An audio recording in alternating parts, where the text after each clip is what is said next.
The Venus Project. TeamSpeak Seminar. September 18, 2011.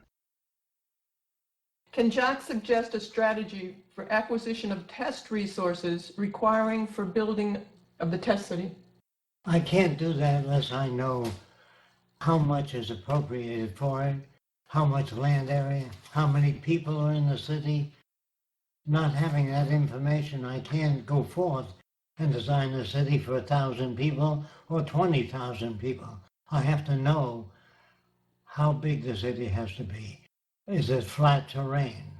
How far away from production materials such as steel, concrete, etc.? Without that, I cannot give you any kind of an estimate. Did you want to keep a running tab on what's new in building materials or windows or things like that? No, because we don't know when we're going to begin. If some particular country wants to sponsor the building of the first city, we'll ask them what they have available or what they don't have available. I can't give you those estimates.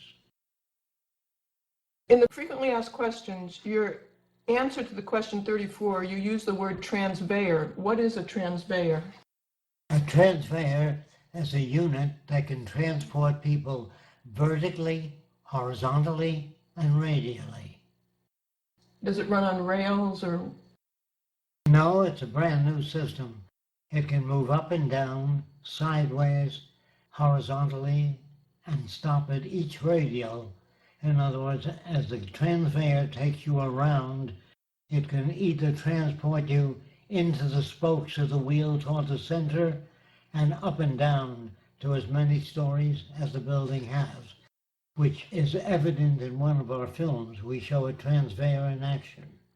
Yeah, it's going up the building. Is it electric? Yes, always. Isn't there a discrepancy between using the newest technologies and saving resources? If we always use the latest technology, we have to spend a lot of resources. Do you think that's true? No, I don't agree with that at all.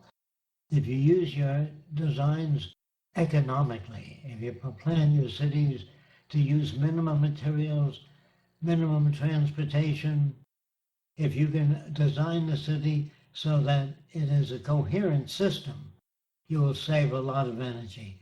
The latest technology does not mean an increase in expenditure of energy.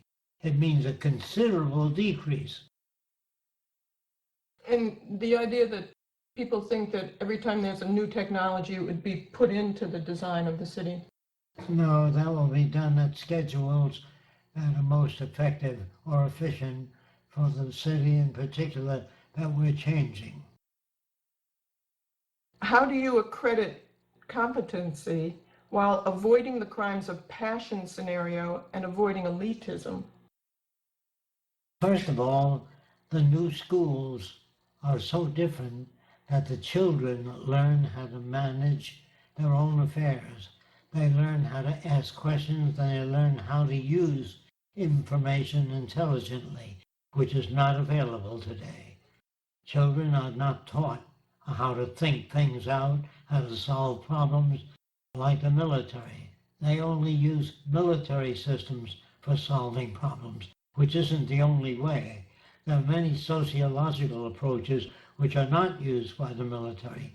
Bridging the difference between nations is really the answer to the problem. Learning how to understand other nations, their sociological conditions, the history of their own cultures. Knowing nothing about another country, you can't even communicate with them. It's like the Democrats and the Republicans. They can't sit down and communicate because they operate from a different frame of reference.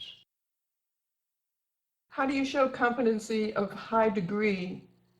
Is, I guess they're saying, how do you show a competency of a high degree if one system is worse compared to the other? Well, the best I can say is that when I use the term scientific method, I mean to test systems. If there are 3 ideas and we're not sure of either of them, we test them on a scale to see how well they perform, how much energy they consume, and how well they serve the needs of people. If they fail to do that, the system is further studied. But there are no conclusions drawn until you put the system to test, to try it out, see if it works. And you don't have to choose one over the other. You can try many systems. Yes. That's what the scientific method is. How will the performance of a student be measured in the educational system? When put to test, how well they perform. In other words, if people are very creative and they've invented a lot of things that are useful, that work, we use that system. But there are other systems that are introduced, and we always put them to test, to try them out, to see if they work. The purpose of the city is to test the validity of the Venus Project proposals. We don't know how well they work, so we have to test them, try them out, see if they work, and see where they fail, and then deal with those failures just as any technical problem is dealt with. How do students go from one level to another without a grading system? There is a grading system. It's called technical competence, how well they perform. Do you feel there are any genuine psychics or metaphysical or paranormal evidence?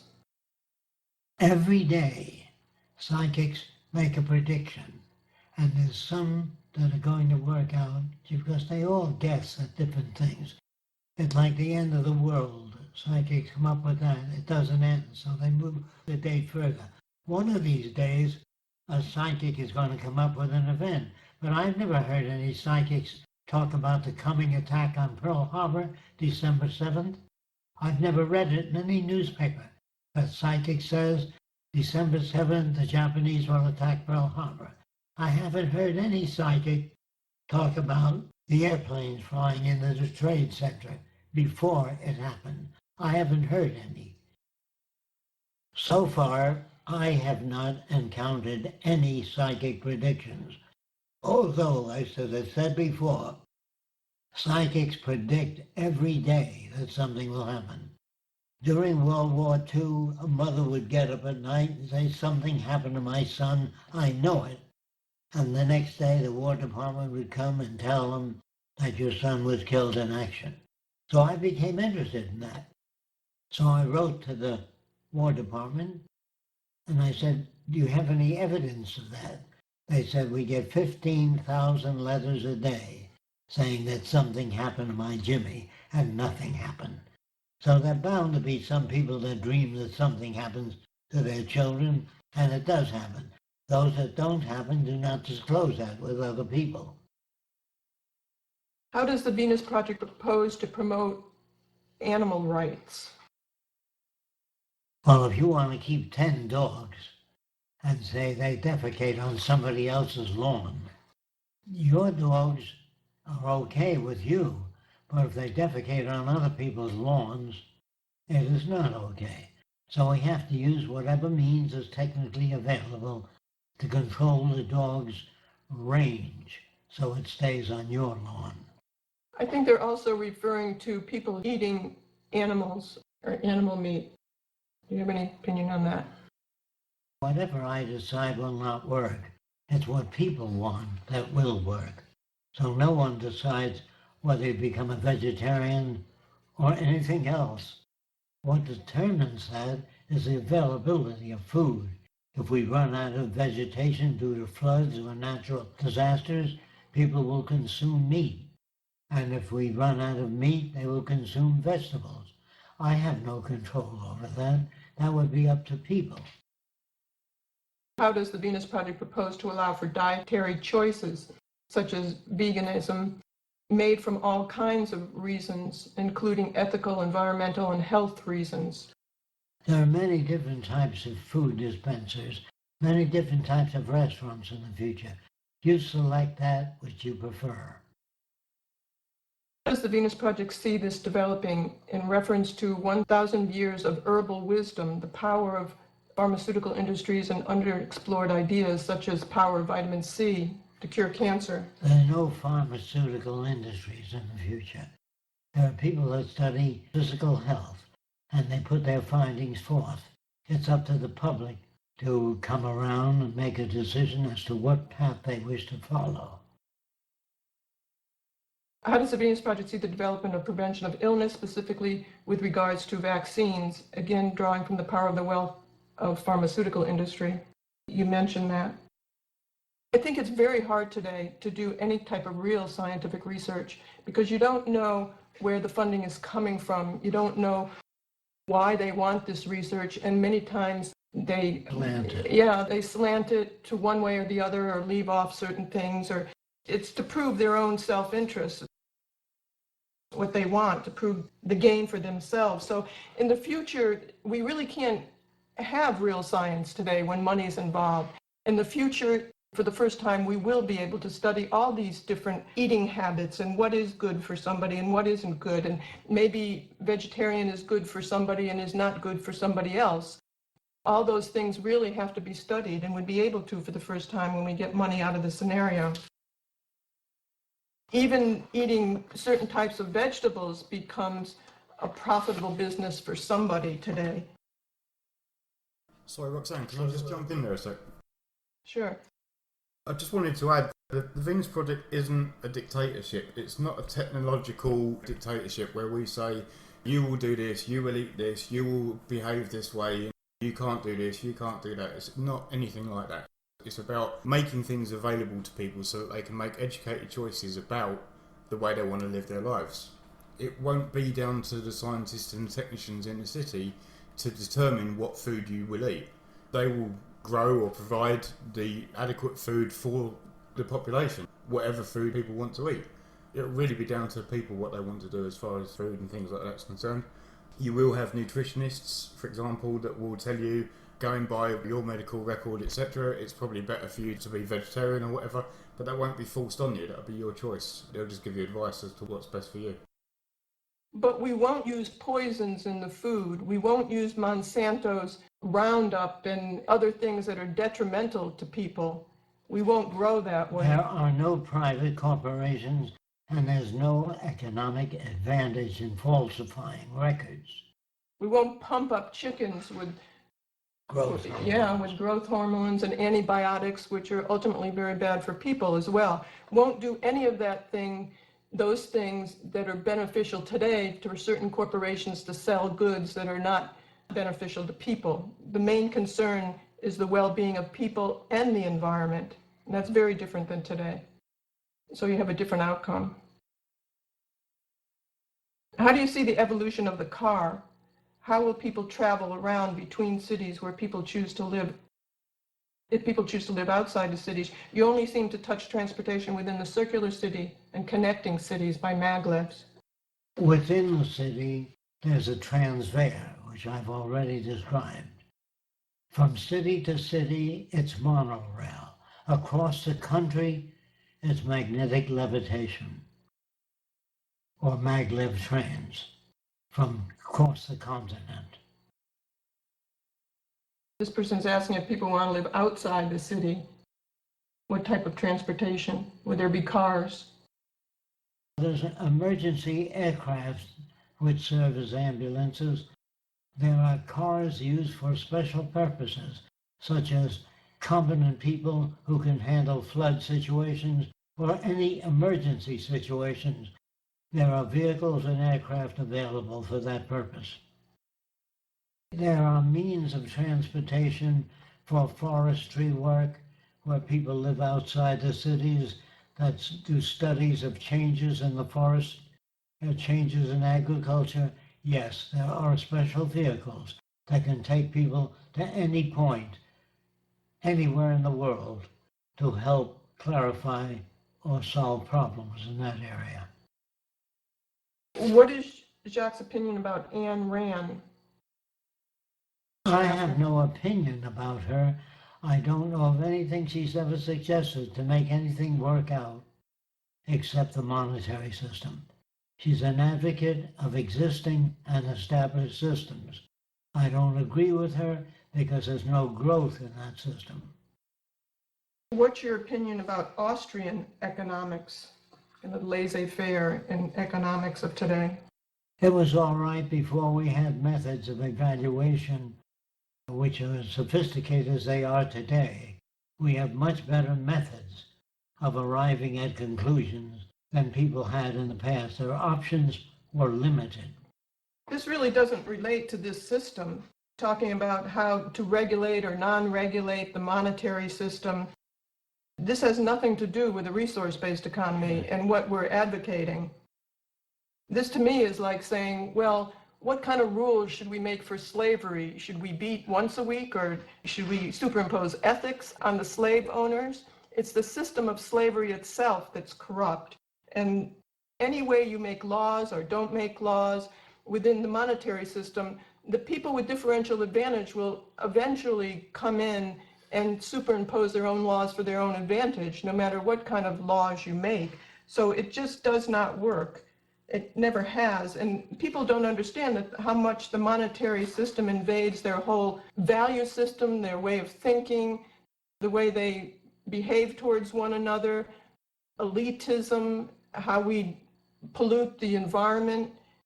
They don't have any room for ethics. We don't deal with how to regulate the monetary system. It's a dying system, and we're posing a different one. What does Jacque think about NASA? Do you think that they've been airbrushing photos from space as to hide evidence of extraterrestrials? No, I do not believe that. Or do you think that the moon landing was a fake? No, I do not think it was a fake. There are many people that watch the spaceships take off. Anyone can go to Cape Canaveral and watch the astronauts get into the ships, and they can watch the ship blaze across the sky. There's too much evidence.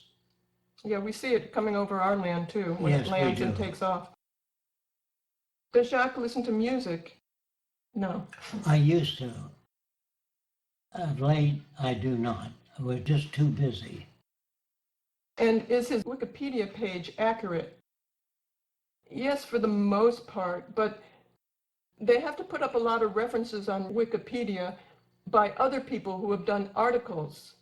They use that as a standard that it's legitimate, but it's really strange to me because ever since I met Jacque and people do articles on him, sometimes it's like reading somebody that I don't even know. It's not even related. And then they put quotes when Jacque's never said things.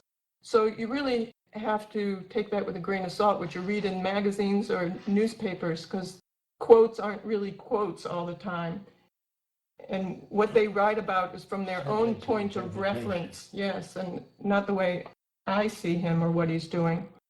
And that might be inaccurate sometimes too. What do you consider important when you design like houses or city systems? The quality of life for all people. That's what I consider important. Good nutrition, relevant education, meaning no businessmen, no advertising, no commercials. Relevant training is understanding nature, how we relate to nature, and how we relate to one another. What do you think of when you design houses or cities? Well, I think of the people occupying the houses and their interests, and to provide for those interests that will serve the best in the community. And it promotes this direction, like abundance. Jacque's types of designs don't always work in the monetary system because it's not made to sell things. It's made to create abundance and a higher lifestyle for everyone without elitism, without leaving some behind. So he thinks of ease of assembly, efficiency, conservation of resources, strong for all sorts of scenarios if they're within hurricanes or tornado areas. That's close enough. That's very close. Anything you want to add to that? No. Do you have a transitional plan that doesn't require the construction of a city or any recommendation to survive the collapse? No, I don't have a transitional plan. The transition will not be up to me. The transition will be painful because of the many different points of view in the world today. So you're not going to have a smooth transition. We don't have a media transfer of information that's constant throughout the world. It varies depending on the culture, your habits of thought, and your indoctrination. In terms of the transition, do you think in terms of organizing people and resources? No, that can only be done after some country agrees that they want to sponsor the Venus Project and carry it out and bring other nations together to become part of a unified world system. This cannot be done immediately, but can be done with the beginning of several nations joining together and inviting other nations to join the world unification system. This will take as long as it takes. It has nothing to do with the Venus Project. Or if there was a group of people that wanted to finance a larger research center or a community dedicated to promoting the ends of the resource-based economy in the Venus Project, we would work towards that as well. Yes, this is true. Do you think that some non-scientific and non-technical person would better understand principles of the scientific method and some parts of the Venus Project with knowledge of general semantics? No, it depends on whatever else they read. Even scientists sometimes work for the establishment, like geologists do studies in oil reserves throughout the world, and they support the institutions they work for. So it's very hard in a monetary system to become objective scientists. You don't have objective scientists. If you did, there wouldn't be war, there wouldn't be prisons, there wouldn't be police. They would have a say-so in the operation of society. They do not. They're sidekicks today. This person is asking, I constantly hear discussions and voices of other people in my head. Also, I see visions and pictures of situations in real time. How the hell do I get rid of this condition? It affects my everyday life, including social situations with people. I would suggest that you become involved in real problems, meaning help other people, study behavioral sciences, study socio-economic conditions so the things that reverberate in your head are related to the physical world. Musicians, sometimes they hear music in their head. And if you spend all your life thinking in terms of music, you're going to have a musical referent. If you begin to think about other things or get information in areas that you don't have information in, and put in your head things that are relevant, rather than, I wonder if my wife really loves me. You can't know that, so leave it alone. In other words, what you have to do is get involved in things that you can understand. Do you think all of us have voices in our heads that's being... Yes, we all have voices in our heads. If the voices are relevant, they help us. If the voices are not relevant, they just carry on over and over again, like watching the same movie over and over again. That's the way the brain works. If you're only exposed to admiring the king and the queen, this is what's in your head. But if you get out of that system and study different cultures, social anthropology, behavioral sciences, put more things in your head, then you'll have reverberation of the things that are more relevant.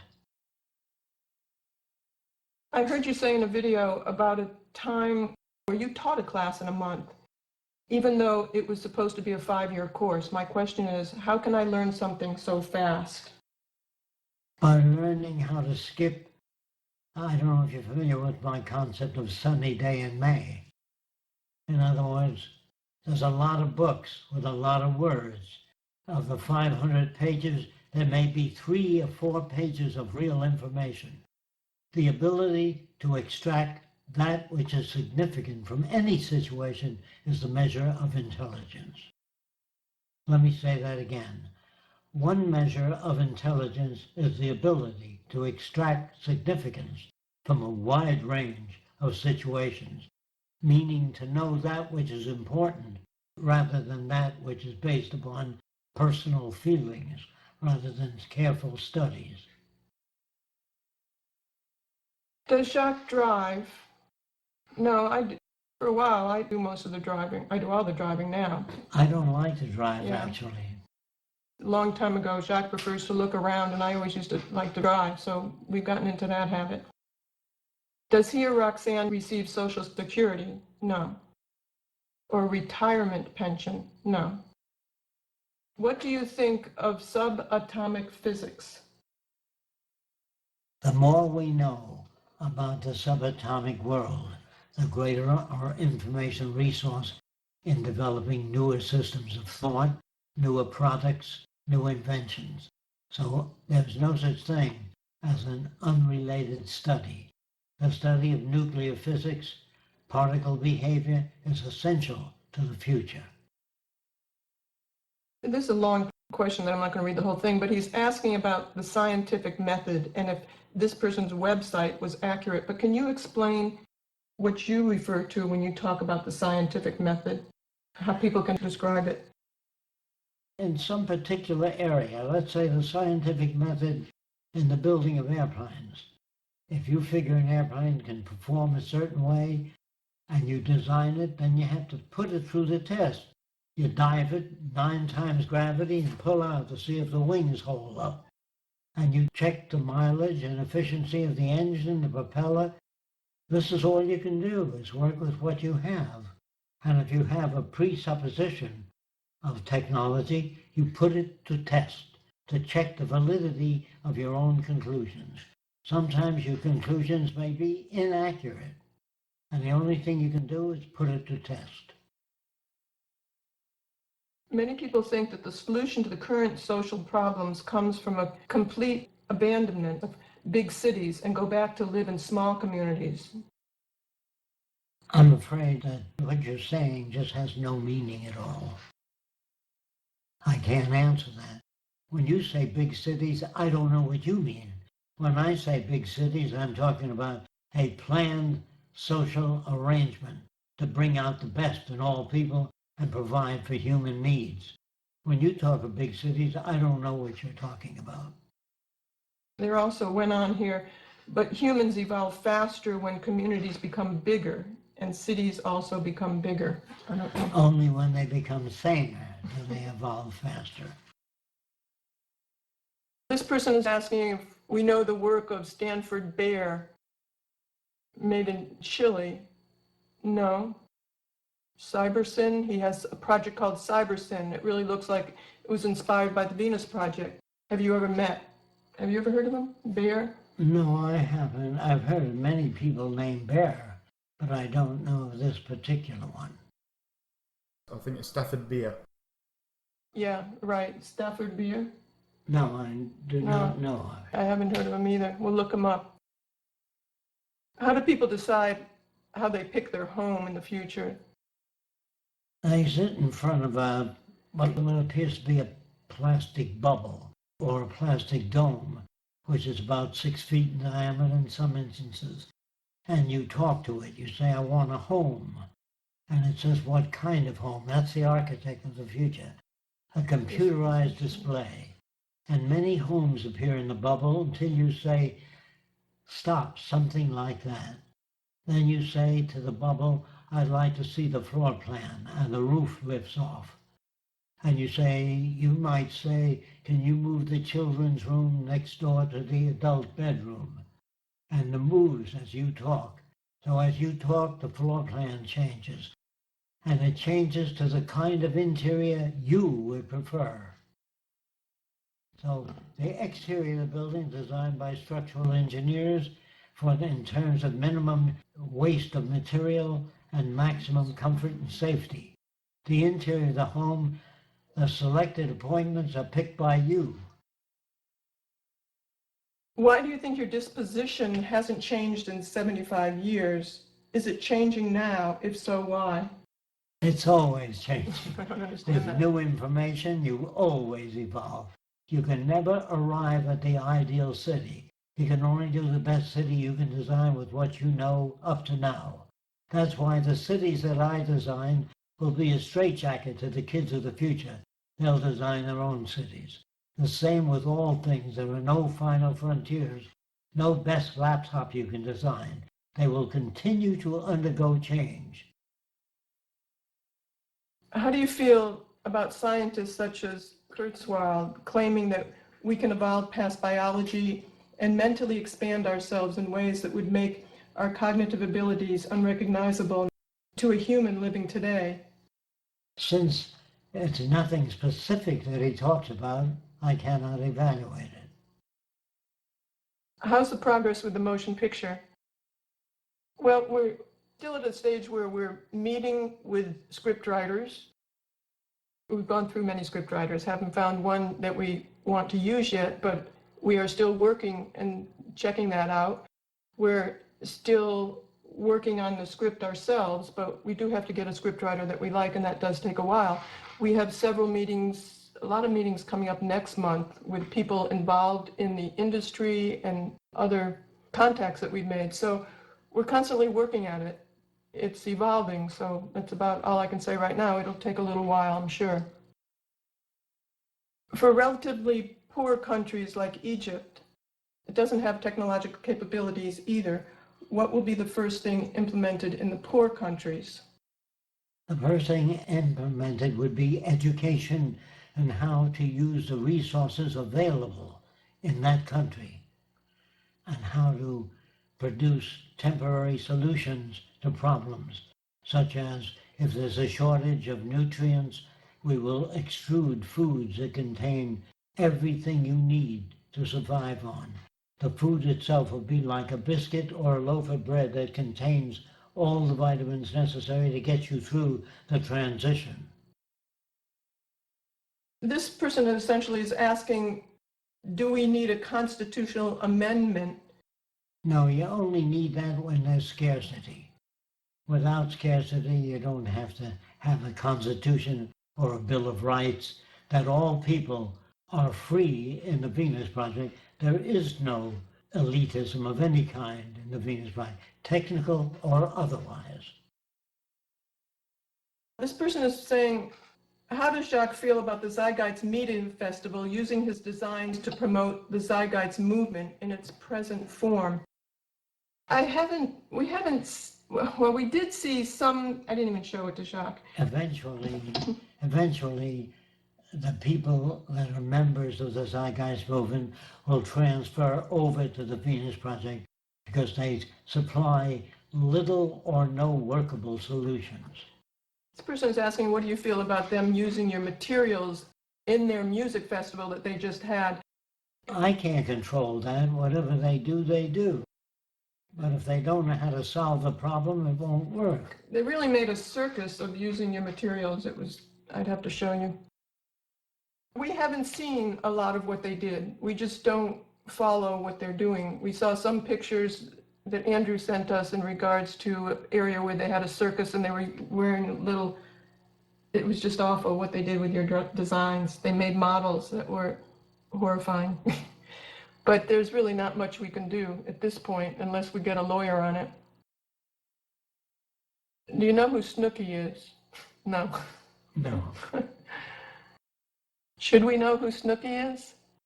Okay, do you see post-scarcity paradigm as inevitable due to the emergent factors of socioeconomics evolution?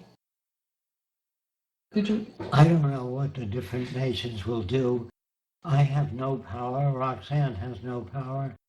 Whatever nations do, they will do. If they get involved in poisoning the environment so it's no longer livable, that will be the result of stupidity.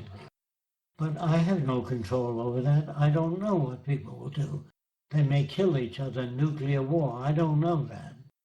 Do you look at these as emergent factors of socioeconomic evolution? The socio-economic evolution will be decided by the power elite for a limited amount of time until they fail. Can you give people any advice for starting hydroponic projects? No, I cannot, because that would not be the answer.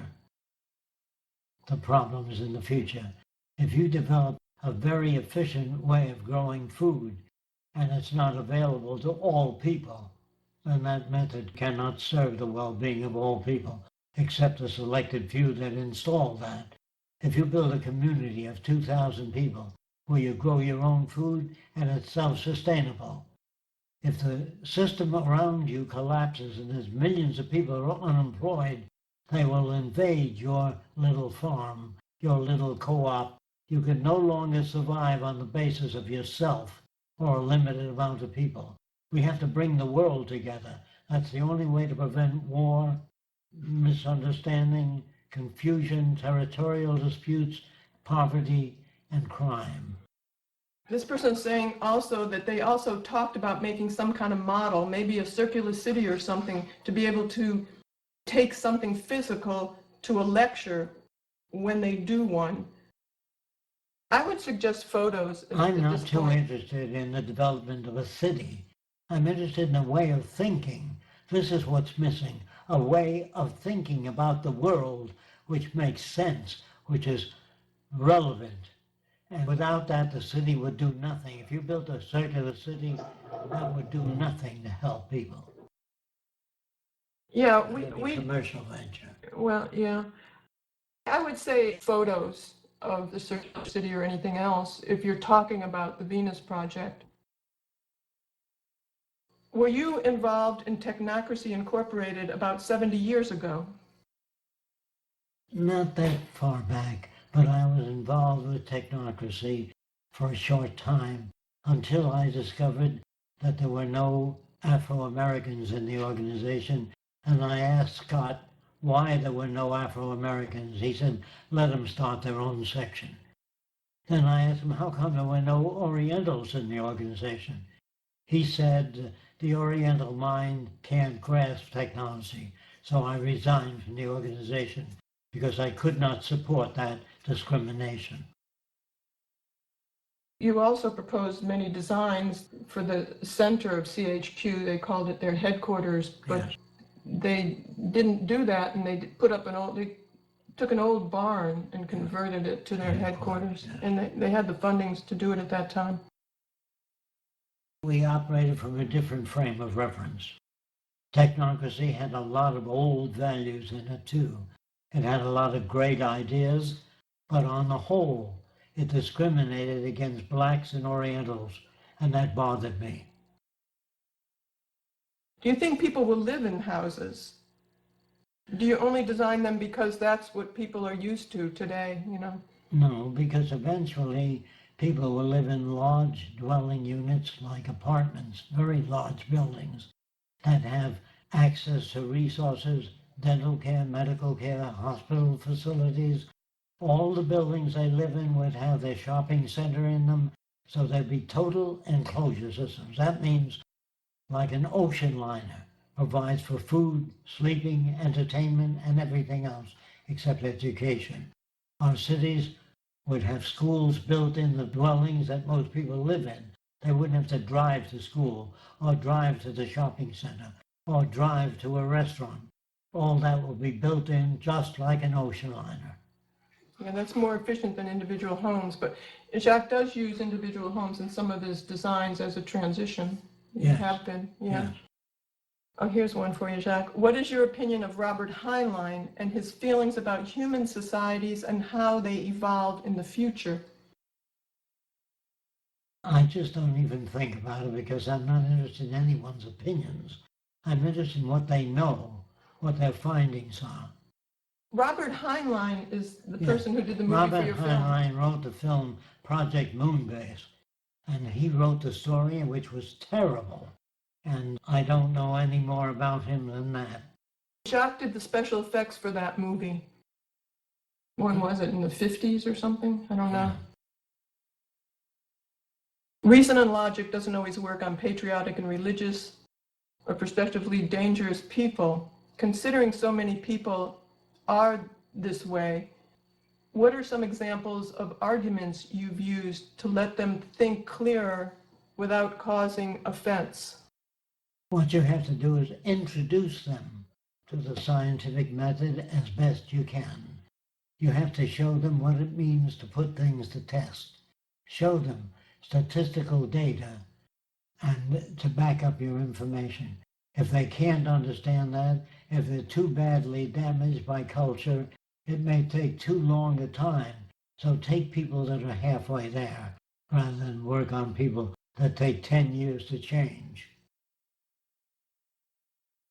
Since the established order demands money for controlling land, how will that be handled even if the money-free infrastructure begins proving its usefulness by utilizing natural resources to provide for humans? Well, all I can say, if the system fails, if the government bails them out, it'll fail again. And when it fails, if you have a factory and you have no orders for vacuum cleaners, whatever you're turning out, you can't even sell your factory. So you don't have to worry about it. It will fall into the hands of government if you have no orders for materials. The system is collapsing all over the world.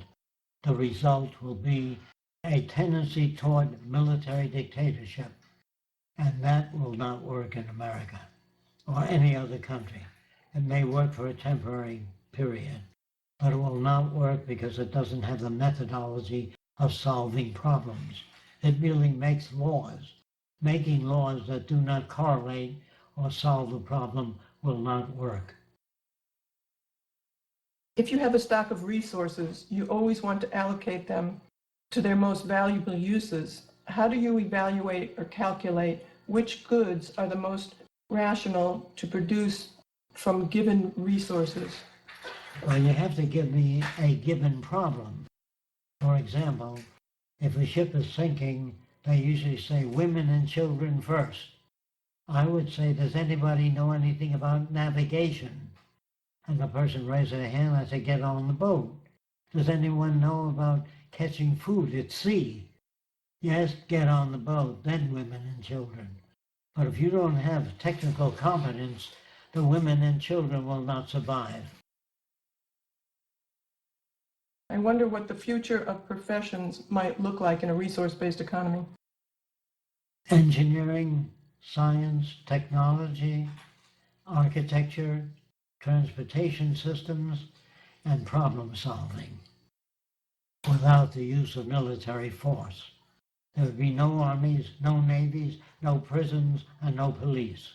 If people have access to the necessities of life, they do not steal. If you have difficulty with that, everything is like a public library where you can access books, cameras, musical instruments, all things that people need are available for access. What's the best way to respond when people feel that the Venus Project is like Marxism? How do you distinguish the two? First of all, Marxism uses money. Marxism has technical elitism and has social elitism. It has banks, it has armies, navies, prisons, police. We don't have any of those things. And it's for the working class. We're for everyone to have a high standard of living. It was devised in ages without the technological development that we have today to be able to apply a process level to achieve the ideals even they stand for.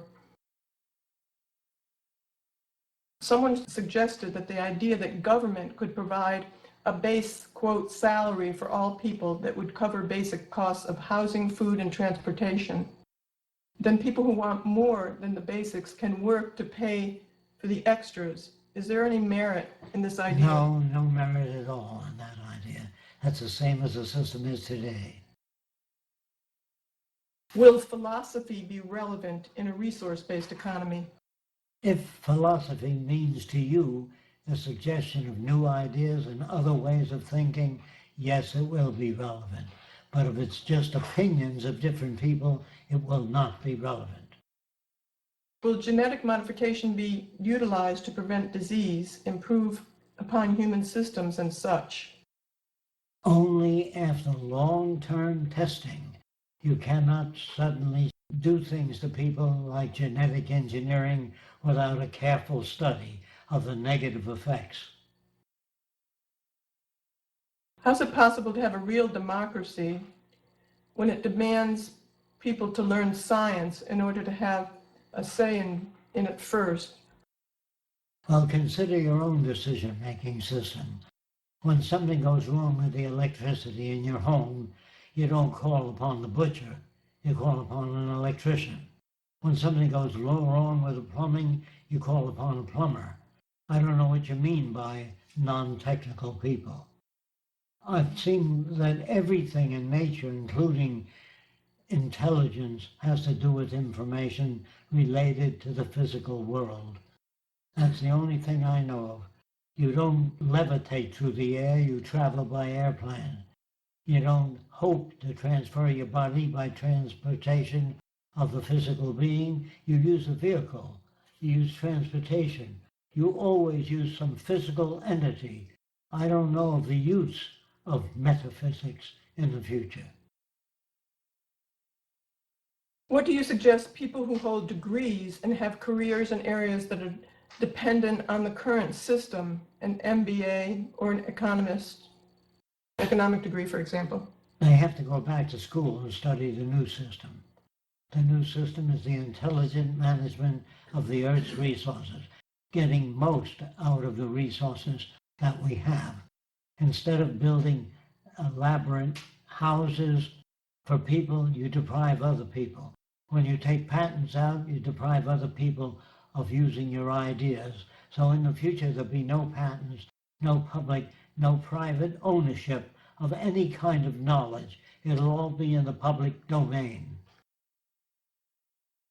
One of Jacque's statistics says 90% of all crimes are committed because of money. What about the remaining 10%? And what would we do about it, like rapists? Well, first of all, you got to remember that all professions and all crimes are nurtured by the society you live in. When people do not have access to the necessities of life, they cannot think their way out of the problem, so they may rob a bank or hit a person on the head and take his wallet. When people have access to the necessities of life, that is what they need, they don't commit crimes. Okay, what about the remaining 10% of crimes that aren't because of money, like rape? Rape is because of sex not being available to some people. In other words, the morality put forth by religion has hurt a lot of people's natural sexual expression, if you understand what that means. Religion and morality is a question of geography. In some countries, people have 10 wives or 20 wives, depending on what they can afford. Morality varies with the location, with geography. So all man-made laws are local and apply to that particular culture. But we are far from being sane. We don't even know what the range of human behavior would be in a sane society. For example, when I went to the South Seas, all the natives walked around nude, and I never saw a male stare at a female body. If you were brought up swimming nude as children, there'd be no peeping toms. There'd be no fetishes. Do you understand what I'm saying? You have to generate that by covering up the body. If you covered a female's nose and said to a guy, "Do you ever see a female's nose?" He says, "No." Show him half of the nose and the guy will become excited, if that's the way he's brought up. Hatred, bigotry, prejudice is all learned. Environment shapes behavior. The study of individual humans and their brain doesn't tell you anything about people. If you study the environment they're brought up in, that'll tell you a lot about human values and behavior. Think about that now. Was there any rape on the islands that you were at? Was No. that concept? Not to my knowledge. They had sex whenever they wanted to. They had sex in the open on the beach with other people around. They didn't have those ideas of covering people up or the type of morality we have today. They were not with brought up with those values. If they swim nude when they're very young, they wouldn't be any peeping toms. Think about that now. Yes, if nudity was natural, you couldn't sell girly pictures. That whole aberrant behavior would be Generated by surpassed. society. Yeah. All sexual behavior is generated by society or the environment, or distorted information.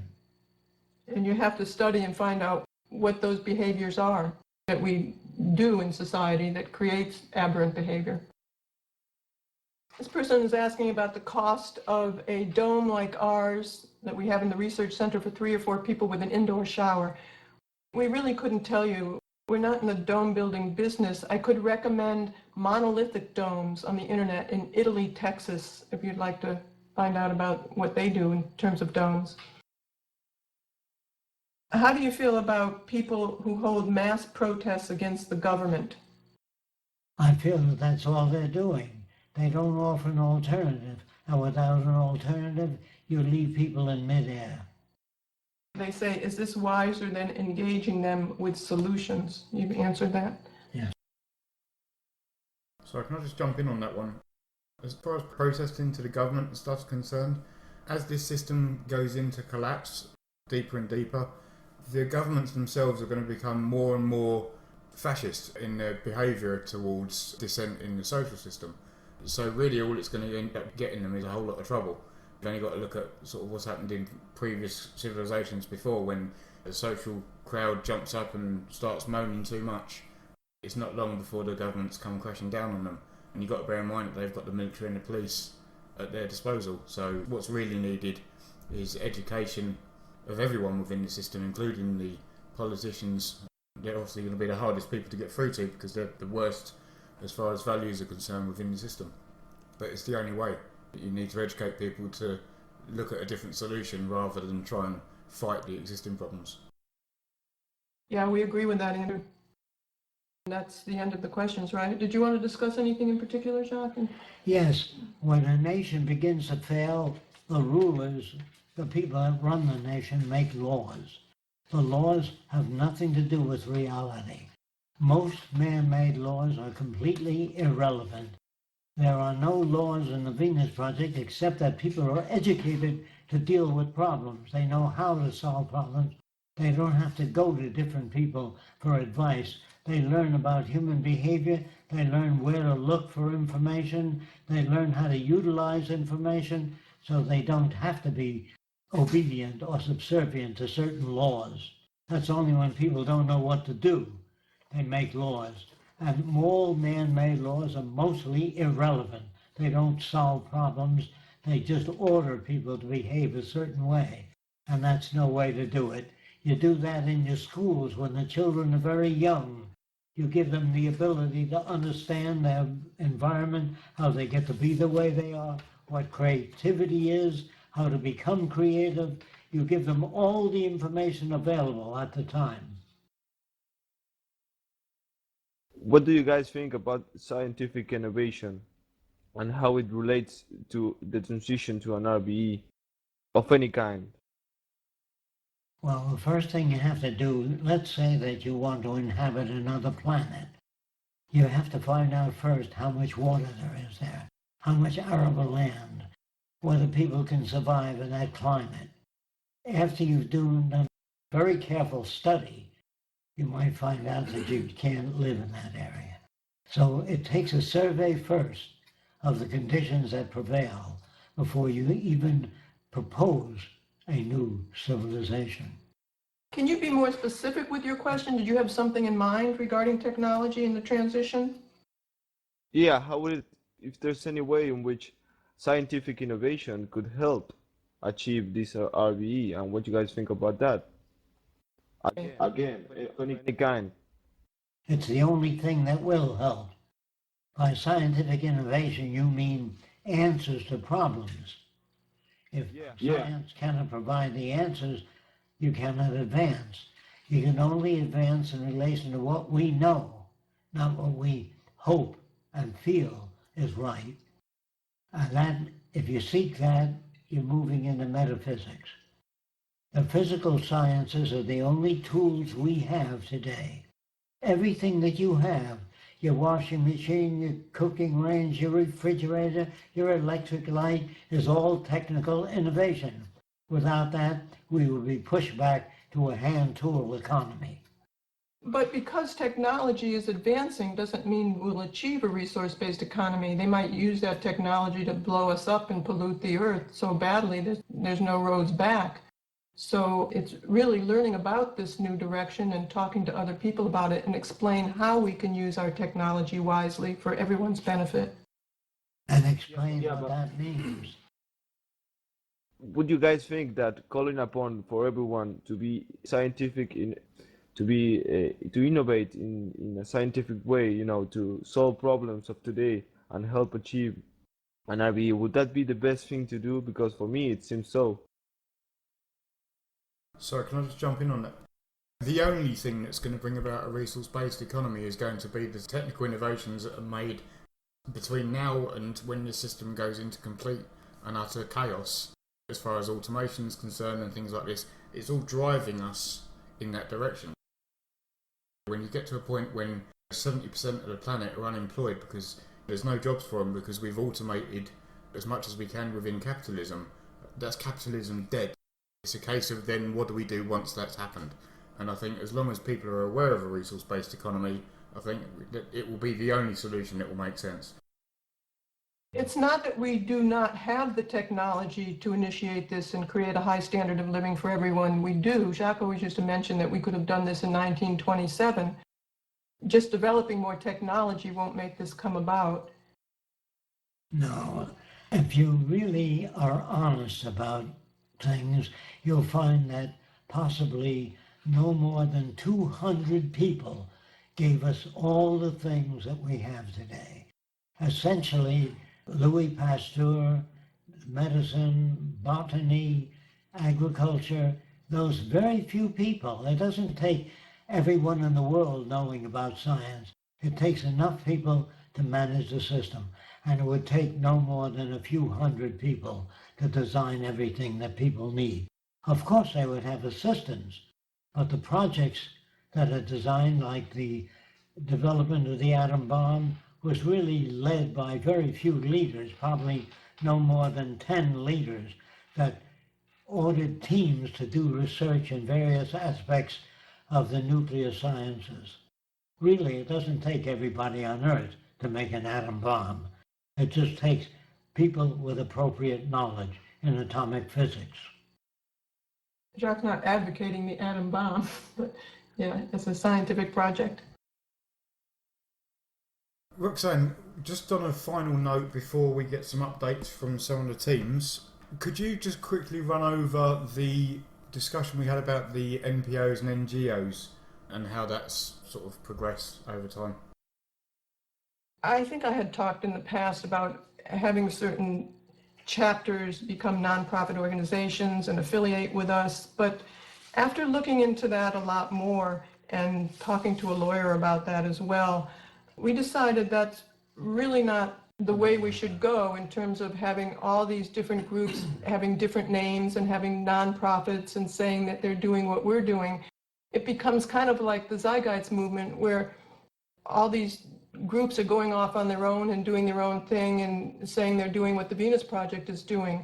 So we've come to the conclusion that we really need to keep it where we have different chapters, keep it as it is, and the different chapters are working for the Venus Project. So we are going to not promote different nonprofit organizations saying that they're working towards the Venus Project or working with us.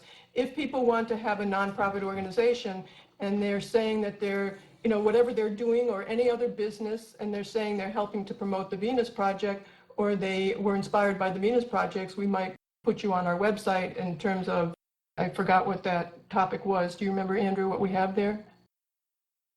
We've just got at the bottom of the website, you'll see supportive organisations, so any NPOs or NGOs that do exist that also promote the direction of the Venus Project, we put those under as supportive organisations.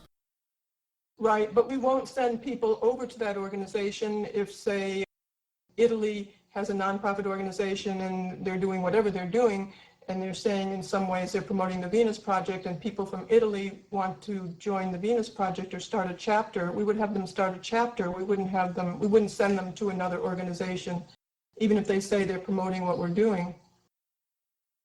The main reason for this is so that we don't dilute into tiny groups all over the world.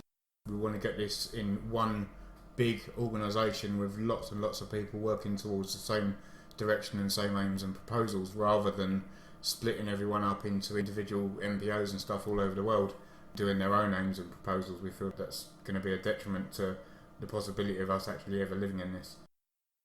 I would be hesitant to think that they are proposing the same thing. We're trying to educate everybody who works with us as to what this is. So we would like to keep it under the umbrella of the Venus Project. Okay, I think that's it for the questions and everything else today. Thanks, Roxanne, for going through that with us.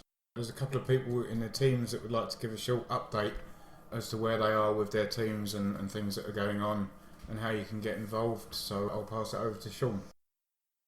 Hey, thanks. I wanted to give an update, like basically what I discussed with you last night, Andrew, and that was just where we are and how soon we are to being quote unquote open for business fully, doing our marketing. And not anything specific to the teams, but if you want to do teams, we can also do that. Yep, cool. Yeah, as far as open for business is concerned, I'm working with Fiago at the moment on getting the newsletter email sorted out on our new server. Once we've got that going, we'll send out a newsletter to the 93,000 subscribers that we've got from the previous website to let them know that the new website's up. Please come and join, sign up, and give them a brief overview of all the new features and teams and everything. Hopefully get a bit more help in the actual TVP activism side of things. Okay, gotcha. Yeah, in short, the website was relaunched, everybody. You can actually access it at the top right of this TeamSpeak, that little box with the question mark in it. Will take you straight to the home page. You can go check out all the new stuff on that site, not only for yourself, but tell other people that log into that site, and it becomes a single login for the Venus.com, TVPactivism.com, and the Expression Media website. So you have to do the first step first, and that's go to venusproject.com, log in there, and then you're automatically logged into the other websites. So you can do the one step from here, TeamSpeak. So the website is essentially ready. We're ready for kind of the open for business type of thing, to have a large influx of people come in, get relevant information, and move on and work on projects. Get involved, basically. Same thing with TeamSpeak now. Last night we reset it. We have the channel set up correctly. Well, correctly, I don't know, effectively for new people to come in. So we have the website ready, TeamSpeak ready. Next things to get ready are kind of the core teams, kind of finish those off, make sure that they're ready and responsive to people who email the core teams and try to get involved with them. Still working on that. And then not the last thing, but one of the last things to work up is the support teams, and that's basically the global activism teams. And you can see their layout at the bottom of this server. And that's going to be essentially organized currently via language. So we're going to prop up TVP core, TVP support, and then work on basically a mass marketing campaign of Facebook, emails, going on radio shows if we can, blogging on the internet, going on to different forums, all these things to say, hey, come, And really the idea, like as far as I understand it, is really to try to be prepared for people instead of and have places for them to go and information for them to see before we start saying, hey, come to TVP, help us out. We want to have some foundational things ready to go, and we're getting very close to being finished with that. Cool, cheers, Sean. Yeah, I just want to finish off with what Sean was saying there. Basically what we have at the moment is the first sort of 4 or 5 months of all of this development from scratch has basically been laying down the foundation for each of the teams, for each of the categories, to make sure that we've got a good foundation that we can all work within to get the aims and proposals of the Venus Project implemented in the most effective way possible. A lot of the stuff that has been thought out over the months has not been used. Other things have been put forward that are more effective, and we feel that we've got a really good foundation now laid out with the way the teams are laid out, etc. The TVP core teams, if you go to the Venus Project's website, www.thevenusproject.com, go to the Get Involved menu, and then go to the TVP core, TVP design, and TVP support pages. You'll see that each team has a list of starting projects. Now, these are all projects that we would like to do. So if you want to get involved in a particular project, by all means contact the coordinator or the point of contact for those teams, and they'll get you going on those. If you want to coordinate one of those projects, if you feel that it's an area that you'd be good at coordinating, again, contact the point of contact for the team and let them know that you'd like to take on the role of coordinator for a specific project.